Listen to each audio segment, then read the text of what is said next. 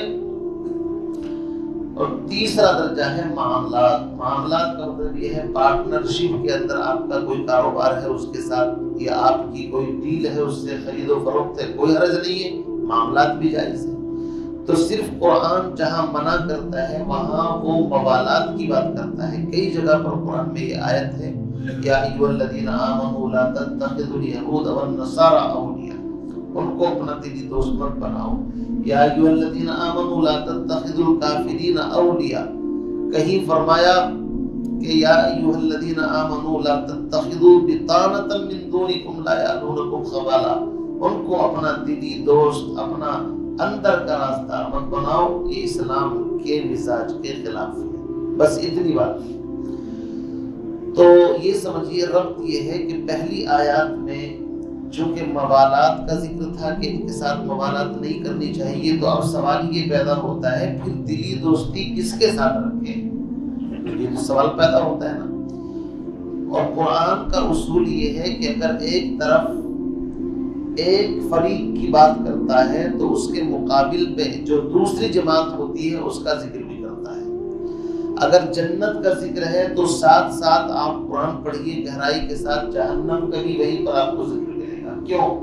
اس لیے کہ اہل جنت کی صفات اختیار کرو گے تو بہت نفع ہوگا، اور اگر ان صفات کو اختیار نہیں کرو گے تو پھر جہنم کے حقدار بن جاؤ گے۔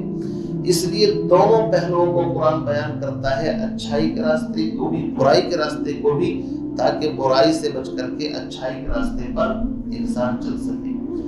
تو جب غیر ایمان والوں کے ساتھ ممانعت کر دی کہ موالات جائز نہیں، دوستی جائز نہیں، تو اب سوال خود بخود پیدا ہوا پھر دوستی کن سے کی جائے، کن کا اتباع کیا جائے۔ تو اللہ نے ان آیات میں جو آج میں نے پڑھی ہے، آیت نمبر 31، 32، 33، ان میں ان لوگوں کا ذکر فرمایا ہے کہ جن سے دلی دوستی رکھنی چاہیے، جن سے اپنے تعلقات ہمدردی کے استوار کرنے چاہیے۔ ان میں سب سے پہلا درجہ ہے اللہ کا، اور پھر ہے رسول اللہ صلی اللہ علیہ وسلم۔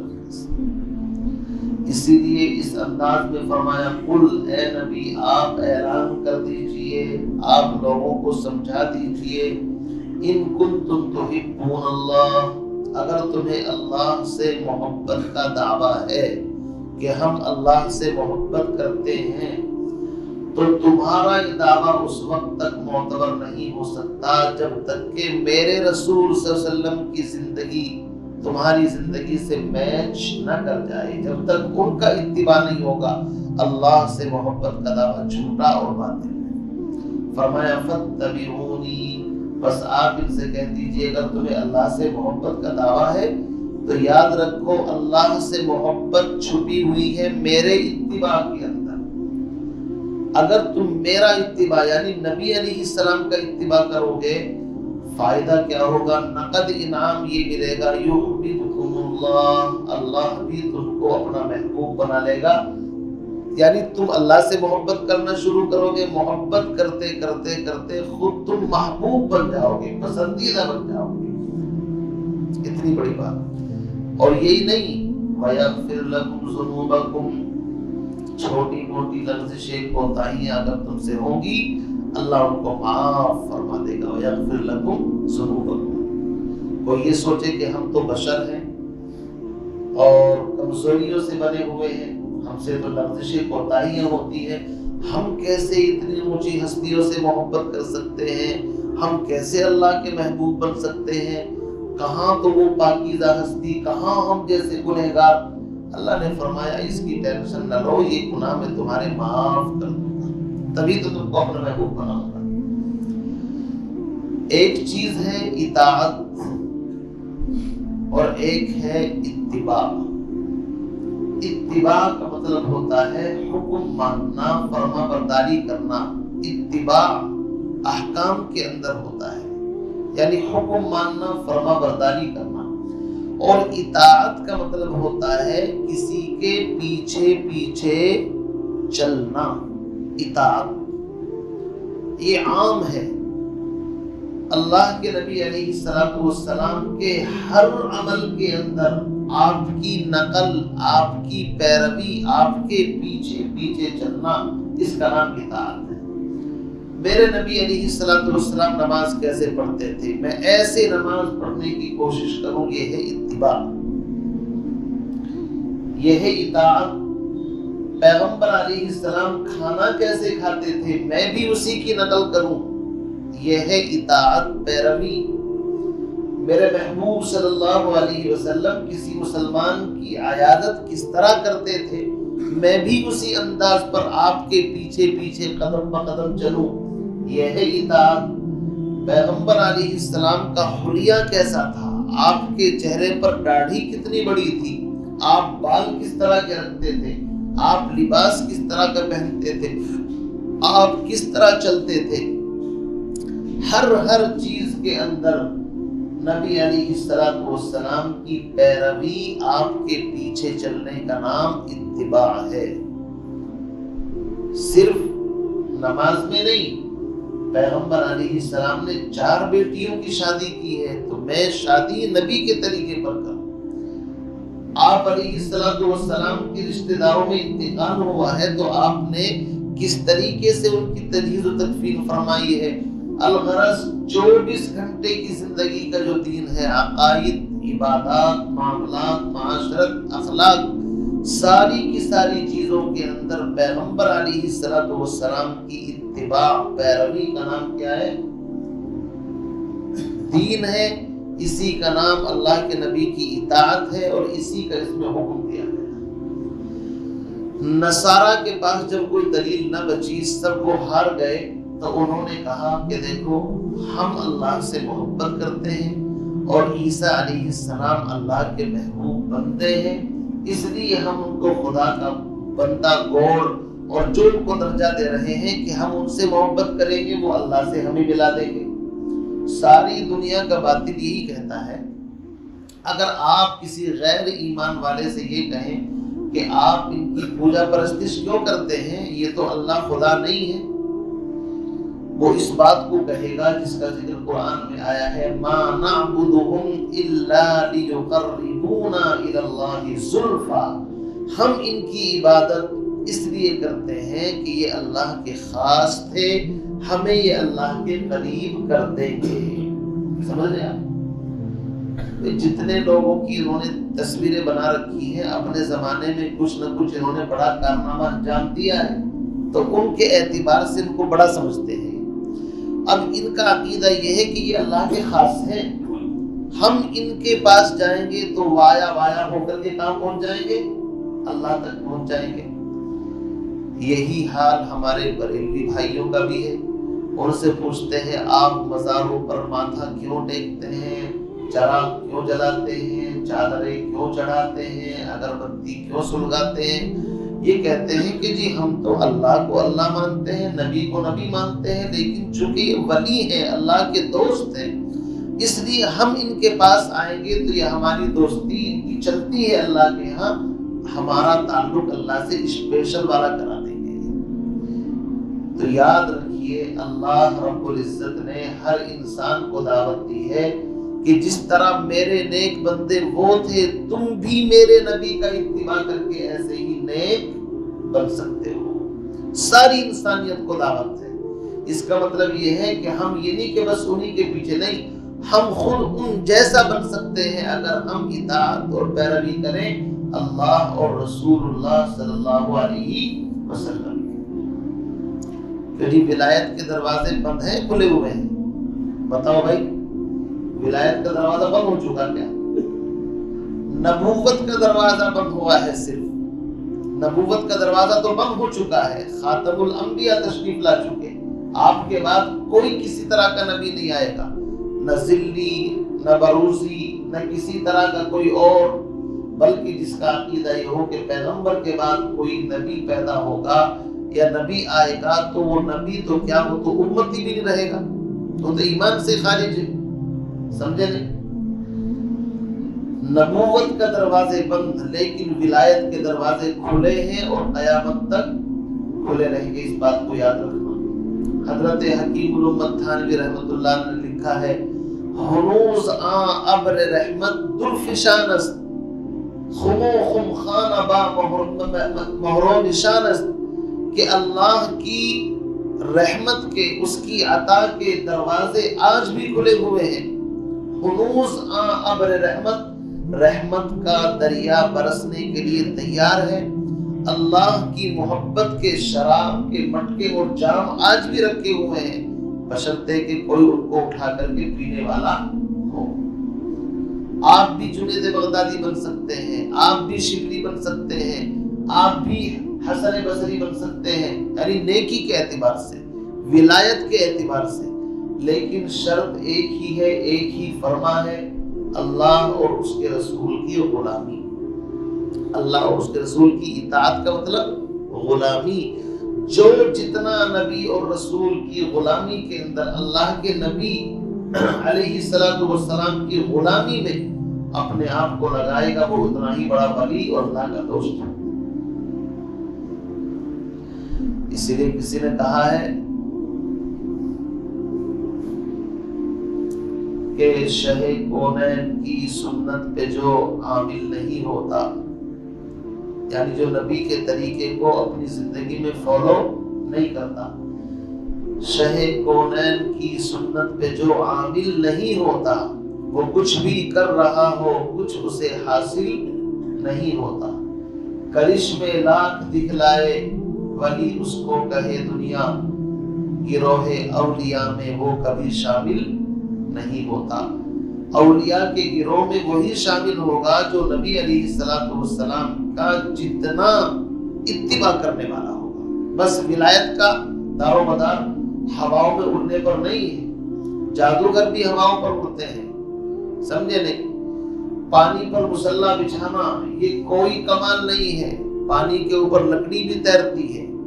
اصل کامیابی کا فارمولہ یہ ہے کہ نبی کی زندگی سے اس کی زندگی میچ کر جائے، بس یہی پیٹرن ہے، پیٹرن نبی کی زندگی ہے۔ اس کے جتنا ہم قریب ہوں گے اتنا وہ شخص اللہ کا بندہ، نیک، ولی، بزرگ ہے۔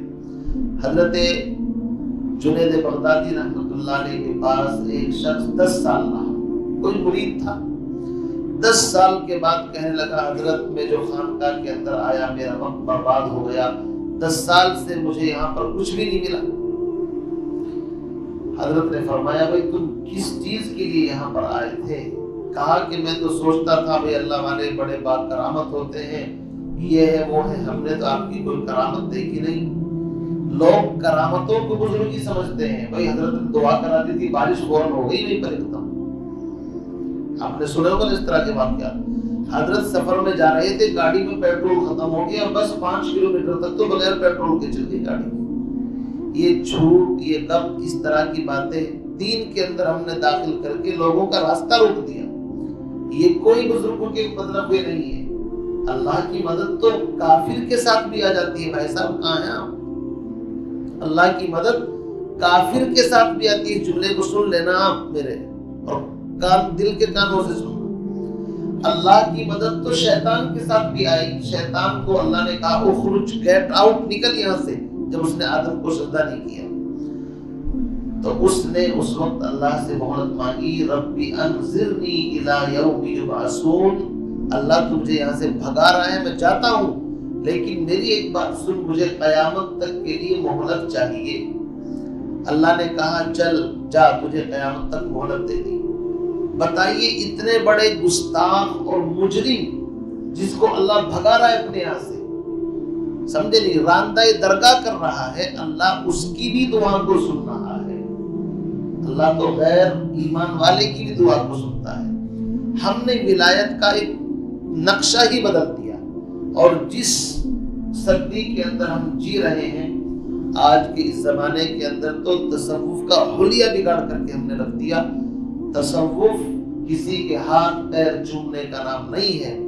تصوف کا مطلب یہ ہوتا ہے ہم کسی اللہ کے ولی، کسی اللہ کے نیک بندے کی رہنمائی میں، اس کے مشورے کے مطابق اللہ اور اس کے رسول کی پیروی کریں۔ اصل اطاعت اللہ اس کے رسول کی ہے، شیخ صاحب کی نہیں ہے۔ کہ پیر صاحب نے 150 سوراخ والی ٹوپی جس میں 150 سوراخ ہوتے وہ میں بھی اوڑھ لوں، میں بھی، یہ کوئی چیز نہیں۔ اصل ہمیں اللہ اور اس کے رسول کی اطاعت کے اندر آنا ہے۔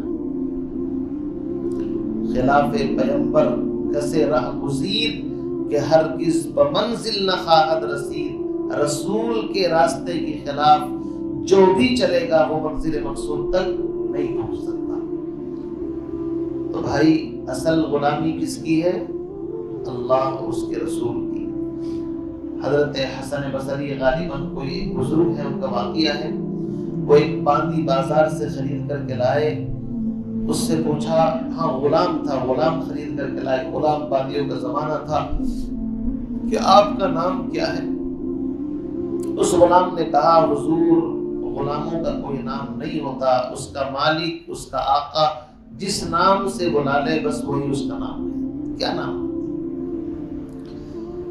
پوچھا، بیٹا کیا پہنو گے، کیا پسند کرتے ہو، کیسا کپڑا آپ پہنتے ہیں؟ فرمایا کہ حضرت غلاموں کی کوئی ڈیمانڈ فرمائش نہیں ہوتی، اس کا مالک جو اسے پہنا دے بس اسی کے اندر اسے خوش رہنا چاہیے۔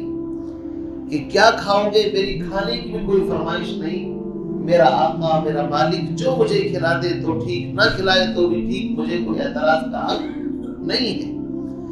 حسن بصری فرماتے ہیں کہ ولایت کا سبق مجھے اس غلام نے پڑھا دیا کہ ہم اللہ کے یہاں ڈیمانڈ اور فرمائش رکھتے ہیں، ہم بھی تو اللہ کے غلام ہیں، نبی علیہ السلام کے حکموں پر چلنے والے ہیں، ہم پھر کس طرح اپنا حق جتاتے ہیں، ہمیں یہ چاہیے، ہمیں وہ چاہیے؟ ارے ہمیں بھی ہمارا رب جس نام سے پکار لے ٹھیک ہے، جو کھلا دے تو بھی ٹھیک، جو پہنا دے تو بھی ٹھیک، یہ ہے اصل غلامی۔ تو میرے بھائی اصل چیز کو سمجھے، ان نصارہ کے ذہن سے بات نکالی گئی کہ تم کہتے ہو کہ ہم اللہ کے محبوب ہیں، نحن ابناء اللہ و احباؤہ، ہم اللہ کے محبوب بنتے ہیں۔ یاد رکھیے جب تک نبیوں کا اتباع اور آخری پیغمبر محمد عربی صلی اللہ علیہ وسلم کا اتباع نہیں ہوگا، اس وقت تک تمہارا یہ دعویٰ ڈھکوسلا مانا جائے گا، دعویٰ نہیں بن سکتا۔ کیوں جی؟ دعویٰ بن سکتا ہے، اس کے اوپر دلیل تبھی پیش ہوگی جب تم بالکل اپنے آپ کو اللہ اور اس کے رسول کے حکموں کے اندر ڈال دو۔ ہجرت کے موقع پر پیغمبر علیہ السلام جب مدینہ منورہ ہجرت کر کے گئے، حضرت ابو بکر صدیق رضی اللہ تعالیٰ عنہ کا ظاہر اور باطن ویسے بھی 2 سال کی چھوٹائی بڑائی تھی، 2 سال کا فرق تھا۔ نبی علیہ السلام کی عمر 40 سال تھی تو حضرت ابو بکر 2 سال چھوٹے تھے۔ کتنے؟ 2 سال چھوٹے، اور دونوں میں پکی دوستی تھی۔ آپ دیکھیے نبی علیہ السلام کی عمر 63 سال تو ابو بکر بھی 2 سال زندہ رہ کر کے 63 سال کی عمر میں وفات پائی انہوں نے۔ اتنی مشابہت تھی کہ مکے کے لوگ، مدینے کے لوگ یہ نہیں پہچان پا رہے تھے ان میں سے آقا کون ہے اور غلام کون ہے، یعنی اتنی ظاہری اتباع مشابہت۔ میرے بھائیوں، ہم جتنا اپنے آپ کو پیغمبر علیہ السلام کی سنتوں کے قریب کریں گے، ایک ایک سنت میں نور ہدایت چھپا ہوا ہے، خدا کی قسم، ایک ایک سنت کے اندر۔ مسواک کی سنت کتنی چھوٹی سی محسوس ہوتی ہے، ساری دنیا کے برش مل کر کے ایک اس لکڑی کی مسواک کا مقابلہ نہیں کر سکتے۔ ساری دنیا کے کیمیکل، خوبصورت اور بیوٹی فل کریم مل کر کے اس وضو کا مقابلہ نہیں کر سکتے جس وضو کے بارے میں اللہ کے نبی نے فرمایا میری امت وضو کرتی ہے۔ تو ایک آدمی نے سوال کیا، قیامت کے دن جب اتنا کروڑوں کا، اربوں کا مجمع ہوگا، اللہ کے نبی آپ کیسے پہچانیں گے اپنی امت کو؟ اس مجمع کے اندر اگر 4 قسم کے لوگ آ جائیں، یہودی، نصرانی اور سب ملے جلے ہوں تو پہچان دشوار ہوگی نا۔ اللہ کے نبی سے پوچھا کہ آپ کیسے پہچانیں گے؟ آپ نے فرمایا میری امت کے امتیوں کے وہ اعضاء جن کو وضو کے اندر دھوتے ہوں گے وہ اس طرح چمک رہے ہوں گے جیسے بہت سارے گھوڑے کھڑے ہوئے ہوں، جن گھوڑوں کی پیشانی، ان کے ہونٹ، ان کے پیر سفید ہوں گے، ان کو الگ نکال لیا جائے گا۔ کیوں جی؟ کہ بھائی اس کی پیشانی پر نشان ہے۔ سمجھے نہیں؟ ہم وضو کو نہیں سمجھتے کیا چیز ہے، وضو بہت اہم چیز ہے۔ دین کی ایک ایک چیز کے بارے میں ریسرچ چل رہی ہے، میں اور آپ تو کچھ بھی نہیں جانتے۔ ہمارا دشمن وہ دین کے بارے میں ریسرچ کرتا ہے اور ریسرچ کر کے اسلام قبول کر لیتا ہے۔ قرآن پاک کی ایک آیت ہے سورہ نور کے اندر آئے گی، اللہ رب العزت نے وہاں پر کفر کی ایک مثال دی ہے، او ظلمات فی بحر اللجی یغشاہ موج من فوقہ سحاب، یہ ایک مثال دی ہے اللہ نے۔ ایک انگریز نے اس آیت پر ریسرچ کیا کہ عجیب مثال دی ہے قرآن نے، تو وہ سمندر کا بہت بڑا ماہر تھا، اس نے کہا کہ خدا کی قسم جب بادل آتے ہیں سمندروں کے اوپر سے بالکل یہی کیفیت ہوتی ہے جو قرآن نے بیان کیا ہے، اور مسلمانوں کے پیغمبر نے کبھی دریائی سفر نہیں کیا، پتہ یہ چلا کہ ان کو بتانے والا ان کا رب ہے یہ چیز، اور اس آیت کو پڑھ کر کے مسلمان۔ ایک عالم بیان کر رہے تھے ایک واقعہ، کسی ویسٹرن ملک کے اندر ان کا جانا ہوا تو وہ وضو کر رہے تھے۔ اب جب انسان وضو کرتا ہے تو گردن کا مسح کرتا ہے، ہمارے یہاں تو گلے کا مسح بھی کر رہے ہیں۔ ایک آدمی کو میں روزانہ دیکھتا ہوں ایسے پانی لے کر کے، ارے بھائی یہاں کیوں دھو رہے ہو، اس کو کیا مطلب ہے؟ بہت سے داڑھی کے اوپر بجاتے رہتے ہیں اس طریقے سے بیٹھے ہوئے، کیوں اندر تک پانی پہنچانا فرض نہیں ہے؟ جن کے داڑھی ہے گھنی ہے بس ان کو تو خلال کر لینا چاہیے، کافی ہے ان کے لیے۔ شریعت اتنی سخت نہیں ہے کہ داڑھی گھنی ہے اور جڑوں میں ان کی چھپکے مارتے رہو، پانی پہنچاتے رہو، اس کا نام وضو تھوڑی ہے۔ ہم سے وضو بھی کرنا نہیں آتا، تو بہت سے لوگ یہاں گلے کا مسح کرتے ہیں، گلے کا مسح بدعت ہے، گردن کا مسح کرنا چاہیے پیچھے کی طرف یہاں۔ تو ایک ڈاکٹر جو اپنے فیلڈ کا بڑا ماہر تھا اور جو ڈاکٹروں کی ٹیم کو پڑھاتا تھا، اور کہاں اس کی ذمہ داری تھی؟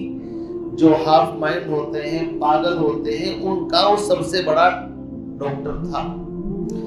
مسلمان کو وضو کرتے دیکھا، وضو کرتے کرتے جب اس نے گردن کا مسح کیا تو اس نے اس کو بلایا کہ بھائی تم نے یہ ہاتھ پیر دھوئے ہیں، چلو سمجھ میں آ رہا ہے، یہ پیچھے تم نے جو مطلب ہاتھ پھیرا ہے، یہ بھیگا ہوا ہاتھ، یہ کیا ہے؟ اب مسلمانوں کو تھوڑی پتا، وہ تو بس یہی جواب دے گا جی ہمارے نبی نے یہی طریقہ ہم کو بتایا ہے، بس ہمارے پاس تو سمپل جواب ہے۔ اس نے بھی وہی جواب دیا کہ وضو کے آداب میں سے ایک ادب ہے، مستحب ہے کہ گردن کا مسح کر لیا جائے۔ تو اس نے کہا کہ تمہارے نبی نے تم کو یہ بتایا ہے کہ جی ہمارے نبی نے، تو اس کو اسلام کا شوق پیدا ہوا۔ اس نے قصہ مختصر یہ ہے اپنی گفتگو کے اخیر کے اندر کہا کہ میں آج ڈاکٹروں کی اس ٹیم کا سب سے بڑا سینئر استاذ، اتنے دن سے میں ان کو پڑھا رہا ہوں اور مینٹلوں کا علاج کر رہا ہوں، ہماری تحقیق اور ریسرچ یہاں تک پہنچ چکی ہے کہ گردن کے قریب میں ایک نس ہوتی ہے، اگر اس کو تھوڑا سا تر کر دیا جائے، یعنی ہلکا سا ہاتھ بھیگا ہوا پھیر لیا جائے، تو زندگی میں وہ شخص کبھی پاگل پن کے اندر مبتلا نہیں ہو سکتا۔ ادنا درجے کے مستحب کے اندر وہ فائدہ ہے جو سنتوں میں ہوگا، اس کو تو بیان ہی نہیں کر سکتا۔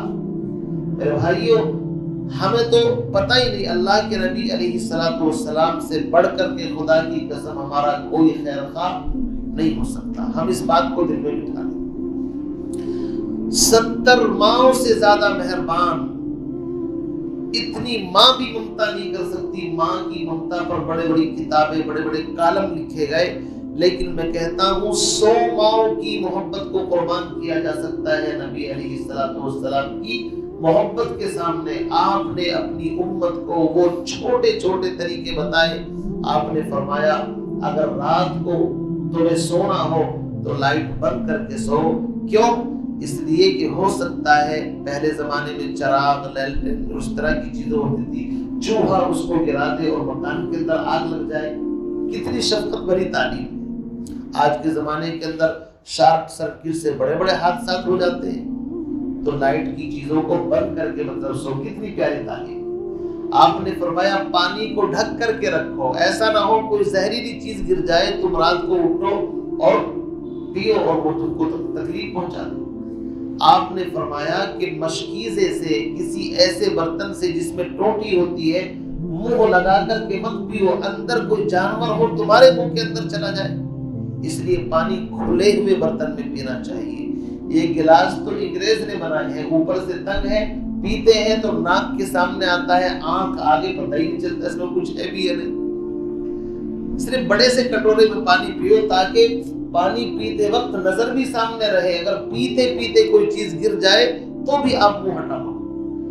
آپ کٹورے میں پانی پیئے، اگر باریک سا معمولی سا وہ بھی ہوگا تو آپ کو محسوس ہو جائے گا، چونکہ دکھ رہا ہے آپ کو۔ اور گلاس میں تو پہلی مرتبہ تو آپ نے ہلکا سا دیکھ لیا، پیاس لگ رہی، دھیان بھی نہیں، اب پی گئے سارا ڈیزل پیٹرول تک پی گئے اندر۔ کبھی کبھی ایسا ہوتا ہے ایک ہی برتن کے اندر دودھ پیا اور دودھ کے معمولی سے اثرات رہ جاتے ہیں، جب پانی خاص طور سے گرم پیو گے وہ اس کے اندر تیرتا ہوا نظر آتا ہے پیٹرول کی طرح ایسے۔ تو اگر گلاس میں پیو گے بھائی صاحب سارا کا سارا اندر پہنچے گا، اور اگر کشادہ برتن میں پیو گے تو آپ اپنا منہ فوراً ہٹا لیں گے۔ اتنی پاکیزہ تعلیم کہاں ملے گی آپ کو بتائیے؟ آپ نے فرمایا کہ بستر کو جھاڑ کر کے 3 مرتبہ، کیوں ہو سکتا ہے دن بھر کا بستر ہے اس میں کوئی زہریلی چیز ہو یا کسی نے کوئی چیز چھپا دی ہو، کتنے حادثات پیش آ رہے ہیں۔ ہم جھاڑتے وقت نہیں، جا کر کے ڈبل بیڈ بچھا ہوا ہوتا ہے، یہ سب انگریز نے ہم کو اتنا آرام طلب بنا دیا ہے، جاؤ جا کر کے آرام کرو اور پھر آرام ہی کرتے رہو۔ بستر کو جھاڑنا چاہیے 3 مرتبہ۔ فرمایا باوضو ہو کر کے سو، دائیں کروٹ پر سو اور اپنا ہاتھ رخسار کے نیچے رکھ کر کے سو، سرما لگا کر کے سو، رات کو آنکھ کھلے استغفار کرو، اللہ کے یہاں ذاکرین میں لکھے جاؤ گے۔ برا خواب دیکھو تو بائیں طرف پھٹکار دو، لا حول ولا قوت پڑھو۔ صبح کو اٹھو، جب تک تمہارا ہاتھ نہ دھل جائے کسی برتن کے اندر مت ڈالو، پتہ نہیں ہاتھ نے رات کہاں پر گزاری کچھ پتہ نہیں ہوتا۔ فرمایا کہ جوتا چپل پہنو تو اس کو جھاڑ لو، کہیں اندر زہریلی چیز اس کے اندر نہ ہو۔ الغرض ایسی تعلیم دی ہے کہ بھائی ماں باپ بھی اپنی اولاد کو تعلیم نہیں دے سکتے۔ آپ نے فرمایا کھانا کھانا ہے، دسترخوان بچھاؤ، اکڑ بیٹھو اور چھوٹے چھوٹے لقمے کم سے کم 32 مرتبہ چبا کر کے کھاؤ۔ ریسرچ یہ ہے کہ منہ کا جو اندر کا لعاب ہوتا ہے جو کھانے کے ساتھ اندر جاتا ہے وہ کھانے کو پچانے کا کام کرتا ہے۔ اندر منہ میں ایک تھوک سا تیار ہوتا ہے نا، یہ بڑی قیمتی چیز ہے، اس کے اوپر ریسرچ نہیں ہماری۔ بڑی جتنی مرتبہ منہ چلاؤ گے اتنا ہی مرتبہ لعاب تیار ہوگا، وہ لعاب اس کھانے کو اس طرح پچا دیتا ہے کہ اندر جا کر کے آپ کو کوئی تکلیف نہیں ہوتی، آرام سے بالکل کمفرٹیبل محسوس کریں گے۔ لیکن ہمیں دانتوں کا کام آنتوں سے لینا آتا ہے، ہم 14ویں صدی کے مسلمان ہمیں دانتوں سے نہیں لینا ہے، بس جلدی سے دکھا کر کے پیٹ میں پہنچانا ہے، پھر آنت اس پر کیا ظلم ہو رہا ہے اندر جا کر کے۔ کام دانتوں کا تھا، اللہ نے بتایا تھا کہ دانتوں سے چبانا اور آنتوں پر زیادہ بوجھ نہ ڈالنا، لیکن ہماری عادت ہے کہ زیادہ بوجھ اسی پر ڈالے گی جس پر ڈالنے کا حکم نہیں ہے، اس لیے یہاں سے دکھاؤ۔ فرمایا کہ پانی پینے کے بارے میں، کھانے کے فوراً بعد پانی پینا مضر ہے، اس لیے کہ جو کھانا پیٹ میں پہنچتا ہے وہ لعاب اس کو اپنے اندر سمیٹ لیتا ہے، ابھی اس کے اوپر پکائی کی محنت بھی شروع نہیں ہوتی، اوپر سے پانی پی کر کے آپ نے اس سارے مادے کو ختم کر دیا، اب کھانا پیٹ کے اندر سوکھ رہا ہے۔ یہ نت نئی بیماریاں کس لیے پیدا ہو رہی ہیں؟ سنت سے ہٹ کر کے زندگی گزرے گی، ڈاکٹروں کے یہاں جاؤ گے اور کبھی آرام نہیں ملے گا۔ اللہ کے نبی نے فرمایا کہ بغیر چھنے آٹے کی روٹی کھایا کرو، یعنی آج کل یہ جو بالکل چھاننے کا رواج چلا ہے نا، بالکل ملائم روٹی ایسی کہ وہ انسانوں کو اتنا نقصان دیتی ہے کہ آپ اندازہ نہیں لگا سکتے۔ ہلکا سا اگر موٹا چھوٹا اناج کھاتا ہے تو جلدی پچھتا، آپ نے دیکھا ہوگا۔ پہلے گاؤں دیہات کے لوگ باجرے کی روٹی، فلاں کی روٹی ایسی موٹی چھوٹی کھاتے تھے، اچھے تندرست رہتے تھے، ہاضمہ بھی فٹ، تندرستی بھی فٹ، نہ کوئی ان کو ایسی مطلب گیس بنتا تھا، نہ تیزاب، نہ کچھ۔ اور جب سے یہ نت نئی چیزیں، نئے نئے مسالے مارکیٹ کے اندر آئے ہیں، الامان والحفیظ، میرے کہنے کا مقصد آپ سمجھ گئے ہوں شاید کہ زندگی میں صرف عبادت میں نبی کا اتباع نہیں، ہر چیز کے اندر نبی علیہ الصلوۃ والسلام کا اتباع کریں گے تو جا کر کے ہم اللہ کے محبوب بنیں گے۔ آگے بات سمجھ میں اسی کو فرمایا قل ان کنتم تحبون اللہ فاتبعونی یحببکم اللہ ویغفر لکم ذنوبکم واللہ غفور رحیم۔ قل اے نبی آپ اعلان کر دیجئے اطیعوا اللہ والرسول، اے لوگوں اللہ اور رسول کی پیروی کرو، قدم قدم پر چلو۔ ہم نے اللہ کو نہیں دیکھا نہ ہم دیکھ سکتے، اللہ نے اپنی اس زمین پر نبیوں کو بھیج دیا ہے کہ ان کے پیچھے پیچھے چلو گے تو مجھ تک پہنچ جاؤ گے۔ بہت سارے لوگوں نے نبیوں کو بیچ سے نکال دیا، وہ کہتے ہیں کہ نبی کا کیا کام؟ نبی کا کام تو ایک ڈاکیے کی طرح ہے، جیسے ایک ڈاکیا خط پہنچاتا ہے، جس نے لکھا ہے خط اس نے لکھا ہے، جس کے نام لکھا گیا ہے وہ کھول کر کے پڑھ لیتا ہے، بس ان کا کام تو وہ تو میسنجر ہے، کیا بولتے ہیں ان کو؟ میسنجر، نئی بھاشا کے اندر میسج پہنچانے والے، اور میسج دے کر کے وہ تو بیچ میں سے ہٹ گئے۔ میرے بھائیو اس قرآن کی آیت کو پڑھو، کیا کہہ رہی قرآن کہہ رہا ہوں میسنجر صرف اس معنی کرنی کہ میسج پہنچا کر کے ہٹ گئے ہو، الٹا سیدھا جو تمہاری عقل میں آئے پڑھو، نہیں، ان کو دیکھو، ان کو فالو کرو، ان کو کاپی کرو۔ کاپی کس کی کرنی ہے؟ نبی کی۔ جن لوگوں نے نبی کو درمیان سے نکالا وہ گمراہ ہو گئے، اپنا نام رکھا اہل القرآن، ہم صرف قرآن والے ہیں۔ تو بھائی قرآن کو سمجھنا اگر اتنا ہی آسان ہوتا تو اللہ خانہ کعبہ کی چھت پر جبریل سے رکھوا دیتے، لو جناب سمجھ لو اس کو اپنا۔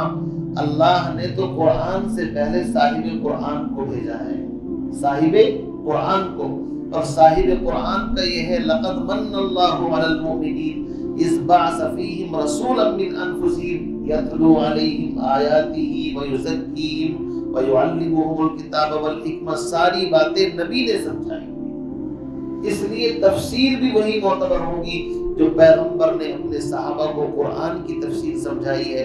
اگر میں یا آپ اپنے دماغ سے کسی آیت کا کوئی مطلب سمجھے تو میرے اور آپ کے دماغ کا کوئی اعتبار نہیں ہے، ہمیں وہیں چلنا پڑے گا، انہی راستوں سے گزرنا پڑے گا۔ اسی لیے ہم کہتے ہیں کہ جب علماء سے تفسیر نہیں سمجھو گے تو پھر آج کل چینلوں پر دیکھیں کون آ رہے ہیں، پروفیسر صاحب، ڈاکٹر صاحب، ماسٹر صاحب، انجینئر صاحب، انہوں نے خود قرآن نہیں سمجھا، وہ اپنی عقل سے سمجھتے ہیں، استاد کسی کو بنایا نہیں، اور لوگ پھر ان سے جڑتے ہیں۔ نتیجہ یہ ہوتا ہے کہ گمراہی بڑھتی ہے، چونکہ علماء پر تو پابندیاں اتنی ہیں کہ آپ نہیں بنا سکتے ویڈیو، اگر ویڈیو بنانی تو حرام ناجائز۔ انجینئر صاحب تو لبرل ہیں، وہ تو کوئی فتویٰ نہیں ٹوٹ سکتا، وہ اپنی مرضی سے قرآن سمجھا رہے ہیں، تو لوگ کس کو فالو کریں گے؟ میں نے ابھی بتایا تھا ہم پڑھتے نہیں، ہمارا مزاج ہے دیکھنے کا، اسی لیے آپ کے اسکول کے اندر ایک فلم بنی کشمیر فائل کے نام سے، اس کا آپ اثر دیکھ ہی رہے ہیں کیا حالات ہو رہے ہیں، جو دکھایا جاتا ہے اس کا اثر مائنڈ کے اوپر ایک دم جا کر کے سیٹ ہوتا ہے۔ میں نے سنا ہے کہ جن لوگوں نے غزوہ بدر کے اوپر فلم بنائی، غزوہ بدر کے اوپر، فتح مکہ کے اوپر کچھ بنائی ہے وہاں، تو وہ 17 لوگ تھے جنہوں نے بنائی ہے، 17 کے 17 مسلمان ہو گئے، حالانکہ وہ فلم کسی اور مقصد سے بنا رہے تھے، لیکن کریکٹر لاتے لاتے ان کی عقل میں یہ بات آ گئی کہ واقعی یہ کریکٹر اچھا ہے، ایک نیگیٹو ہے ایک پوزیٹیو ہے، کیوں جی، مثبت اور منفی سوچ کا فرق ہوتا ہے۔ تو میرے بھائی جب ان کے اوپر اثر ہو سکتا ہے تو آپ کے اوپر اثر کیوں نہیں ہو سکتا؟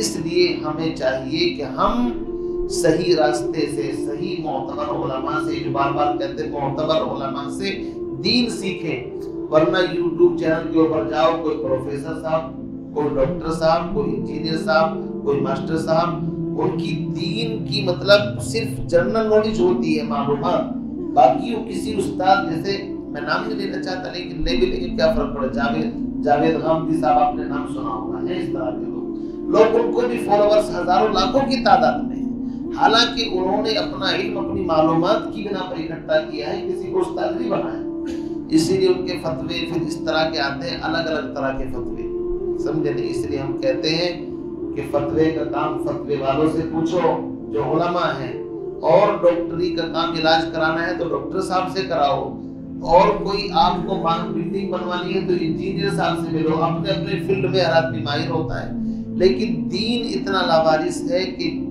اس کے کوئی بھی آ کر کے ذمہ دار بن جاتا ہے کہ ہم بھی دین کو سمجھائیں گے۔ تو دین سمجھنا ہر ایک کے بس کی بات نہیں، سمجھانا بھی ہر ایک کے بس کی بات نہیں، صحیح معتبر راستوں سے ہی دین سیکھنا چاہیے۔ تو جو لوگ یہ کہتے ہیں کہ صرف نبی کی ضرورت نہیں، وہ اس آیت کو کان کھول کر کے سن لے۔ اللہ فرما رہے فَاتَّبِعُونِی، میرے محبوب کا اتباع کرنا پڑے گا، تب جا کر کے مجھ تک پہنچو گے۔ قُلْ اطیعوا اللہ والرسول، اے نبی آپ فرما دیجئے اللہ اور رسول کی اطاعت کرو۔ فَإِن تَوَلَّوْا، بس اگر یہ روگردانی کرے، منہ موڑے، نہ مانے، جیسے آج تک نصارہ نے مانا نہیں، مباحثہ بھی ہو چکا، سمجھا بھی دی گیا، اہل کتاب نے نہیں مانا اور نہیں مانتے، فَإِنَّ اللَّهَ لَا يُحِبُّهُمْ، اصل میں ہونا چاہیے تھا اللہ ان سے محبت نہیں کرے گا، لیکن اللہ نے ظاہر کر کے بتایا فَإِنَّ اللَّهَ لَا يُحِبُّ الْكَافِرِينَ، اللہ تعالیٰ ایسے کافروں سے محبت نہیں کرتا۔ اشارہ اس طرف ہے جو اللہ اور اس کے رسول کی اطاعت سے منہ موڑے گا۔ عزیز کہ از در گہش سر بتاف، باہر در کے شدھ ہے عزت نیاف، فرماتے ہیں کہ اے عزیز، اے میرے پیارے، جس نے بھی اپنا رخ، اپنی گردن اللہ کے دروازے سے موڑ لی، خدا کی قسم اللہ کے در کو چھوڑ کر جس دروازے پر بھی جائے گا دھکے ملیں گے، اس کو عزت نہیں مل سکتی۔ عزیز کہ از در گہش سر بتاف، بہر در کے شدھ ہیچ عزت نیاف، عزت اگر چاہتے ہیں کہ محمد سے وفا تو نے تو ہم تیرے ہیں، یہ جہاں چیز ہے کیا لوح و قلم تیرے ہیں، پھر آسمان بھی تیرا، زمین بھی تیری۔ اسی لیے تو ایک بزرگ سے کسی نے پوچھا کیا حال ہے، کہا کیا پوچھنا ہے اس آدمی کا کہ جس کی بادشاہت آسمانوں پر، زمینوں پر، ساری چیزوں پر ہو۔ انسان سوچے گا بھئی ان کی بادشاہت آسمان زمین پر کیسے ہو سکتی ہے؟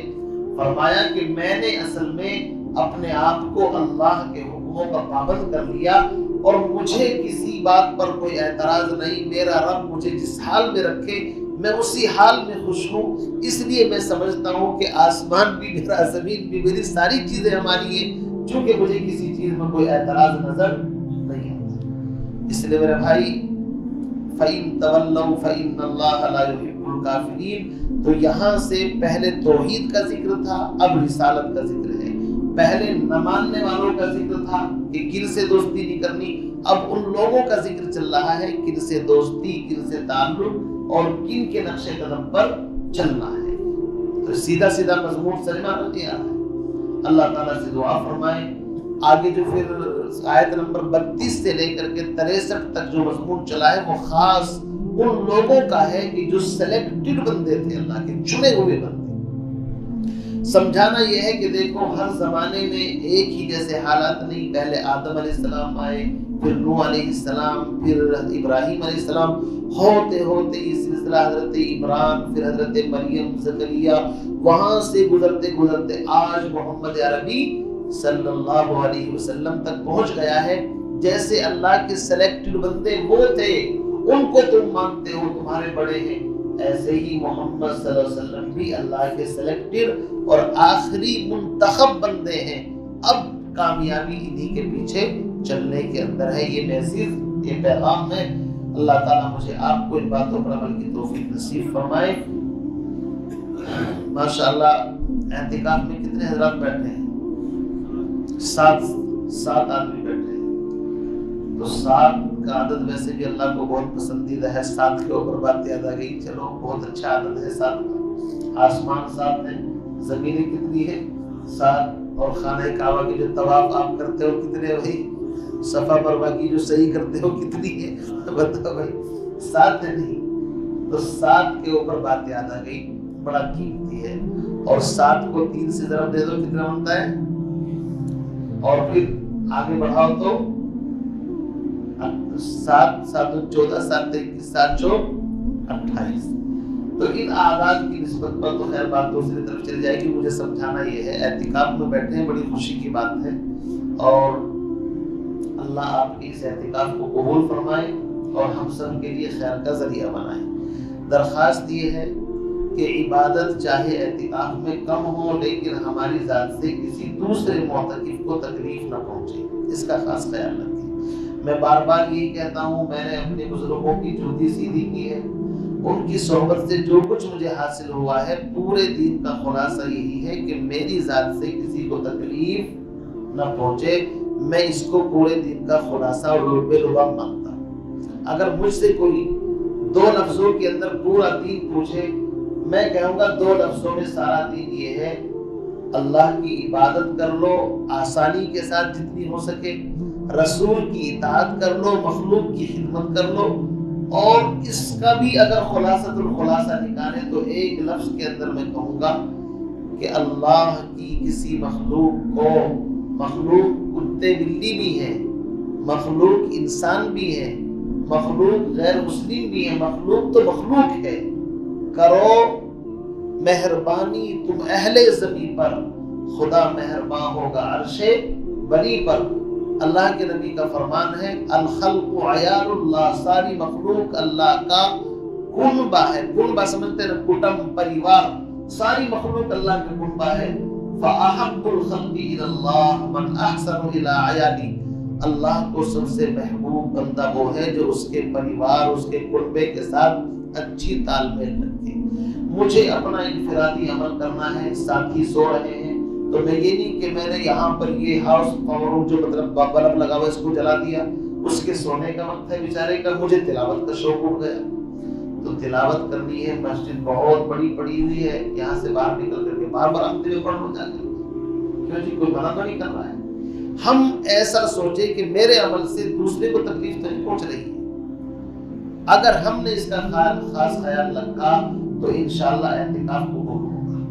دوسری بات یہ ہے سونے کھانے پینے کے ٹائم ٹیبل فکس کر لیں مشورے سے، تاکہ پھر کسی کو الجھن پریشانی نہ ہو۔ مشورہ کر لیں کہ بھائی کتنی دیر انفرادی عبادت کرنی ہے، اس کے بعد کب سونے کا عام معمول ہے، فجر کے بعد تو لائٹ بند کر دیں، باہر بیٹھ کر کے تلاوت کر لیں، ذکر و اذکار کر لیں۔ اسی طرح کوئی سو رہا ہے تو زور سے ذکر نہ کریں، آہستہ پڑھ لیں، اس کی نیند میں خلل نہ ہو، یہ بھی دین کا حصہ ہے۔ بہرحال ہم اپنے نفس کو دبائیں، دوسرے کی رعایت کریں۔ استنجے کے لیے، قضاء حاجت کے لیے جب ضرورت ہو تب جائیں، اور جلدی سے ضرورت فارغ کر کے وضو خانے پر بیٹھ کر کے باتیں کرنے سے اعتکاف ٹوٹ جائے گا۔ وضو کر کے فوراً مسجد کے اندر آنا ہے، یہ مدرسے کا حصہ ہے، اس کے اندر بھی ہم نہ پہنچیں، چونکہ بغیر ضرورت کے اگر معتکف 1 منٹ کے لیے بھی مسجد سے باہر نکلتا ہے تو سنت اعتکاف ٹوٹ جاتا ہے۔ اس کی نزاکتیں بھی بڑی ہیں، عبادت بڑی ہے تو شرائط بھی بڑی ہے، اس لیے ہمیں ان کا خیال رکھنا ہے، اپنے نفس پر قابو رکھنا ہے، اور کپڑا وپڑا اگر خدا نہ خواستہ کسی کو ایسی ضرورت پیش آ جائے کہ بھائی نہانے دھونے کی، تو اس کو چاہیے وہ کپڑا وغیرہ اس کے اوپر پیر رکھ کر کے جلدی سے مسجد سے خارج ہو کر کے اپنی ضرورت پوری کرے، پاکی کا، صفائی کا اہتمام کریں۔ بدبو سے فرشتوں کو، اللہ کو سخت نفرت ہے، اور پاکیزگی اللہ کو بھی پسند ہے، فرشتوں کو بھی، انسانوں کو بھی۔ ان اللہ یحب التوابین ویحب المتطہرین، اللہ کو پاکیزہ لوگ پسند ہیں۔ بغیر کسی ضرورت کے معتکف کو نہانا نہیں ہے کہ بھئی گرمی ہو رہی ہے، ٹھنڈک حاصل کرنے کے لیے نہانے کی ضرورت، اجازت نہیں ہے اس کو، سمجھے نہیں؟ ہاں کپڑوں میں بدبو ہو جائے، کپڑے بدلتے رہیں، چونکہ بدبو سے تو اللہ کو خود نفرت ہے۔ تو بہرحال ہم اللہ کے دروازے پر آ کر کے پڑ گئے ہیں، یہاں سے کچھ لینا ہے تو اپنے نفس کو قابو میں رکھیں، اپنے ساتھیوں کا خیال رکھیں۔ کسی مسئلے کی ضرورت پیش آ جائے تو پوچھ بھی سکتے ہیں، جو ضرورت پیش آئے انشاءاللہ اسی موقع کی مناسبت سے۔ اللہ تعالیٰ مجھے آپ کو عمل کی توفیق نصیب فرمائے، پورے عالم کے لیے دعا فرمائے، محلے کے لیے دعا فرمائے، اور پوری انسانیت کے لیے دعا فرمائے۔ خاص طور سے وہ لوگ جو ابھی جو جھگڑے فسادات ہوئے ہیں ان کے اندر بے قصور لوگ کدھر سے بھی چاہے وہ، اگر ان کے ساتھ زیادتی ہوئی ہے تو اللہ تعالیٰ ان لوگوں کو جو جیلوں کے اندر ہیں ان کو رہائی نصیب فرمائے۔ اس طرح کی مطلب خاص طور سے ہم اپنی دعاؤں میں سب کو شامل رکھیں، انشاءاللہ اس کا نفع ہوگا۔ سبحان اللہ و بحمدہ، سبحان اللہ۔